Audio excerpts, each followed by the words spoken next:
Chapter 11.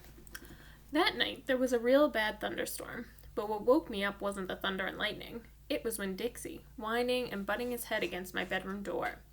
"Winn Dixie," I said, "what are you doing?" He didn't pay any attention to me. He just kept beating his head against the door and whining and whimpering.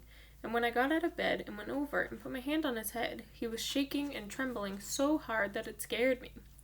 I knelt down and wrapped my arms around him, but he didn't turn and look at me, or smile, or sneeze, or wag his tail, or do any kind of normal Winn Dixie thing. He just kept beating his head against the door and crying and shaking.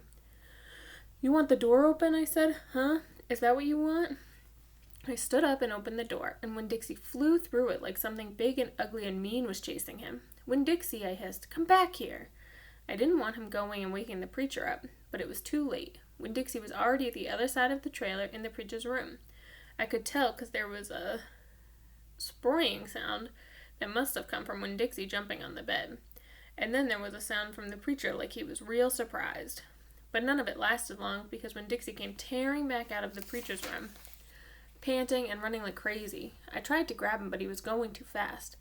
"Opal," said the preacher. He was standing at the door to his bedroom. His hair was all kind of wild on top of his head, and he was looking around like he wasn't sure where he was. "Opal, what's going on?"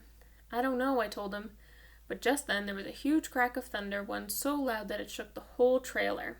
And Winn Dixie came shooting back out of my room and went running right past me, and I screamed, "Daddy, watch out!" But the preacher was still confused. He just stood there, and Winn Dixie came barreling right toward him like he was a bowling ball.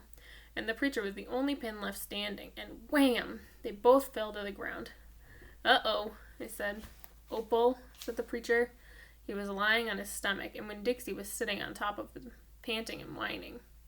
"Yes, sir," I said. "Opal," the preacher said again. "Yes, sir," I said louder. "Do you know what a pathological fear is?" "No, sir," I told him. The preacher raised a hand. He rubbed his nose. "Well," he said after a minute, "it's a fear that goes way beyond normal fears.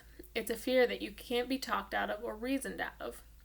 Just then there was another crack of thunder, and Winn Dixie rose straight up in the air like somebody had poked him with something hot. When he hit the floor, he started running. He ran back into my bedroom and didn't even try to catch him. I just got out of his way. The preacher lay there on the ground, rubbing his nose.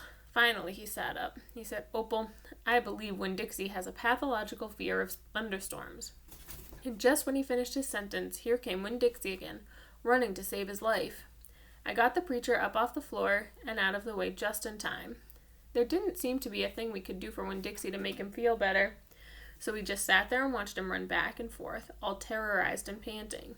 And every time there was another crack of thunder, Winn Dixie acted all over like it was surely the end of the world. "The storm won't last long," the preacher told me, "and when it's over, the real Winn Dixie will come back." After a while, the storm did end.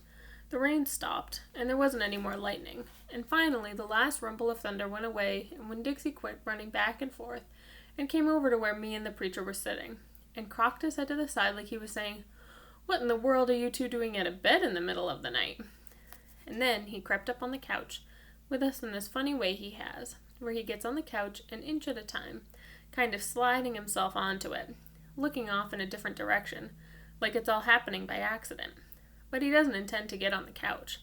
But all of a sudden, there he is. And so, the three of us sat there. I rubbed Winn Dixie's head and scratched him behind the ears the way he liked.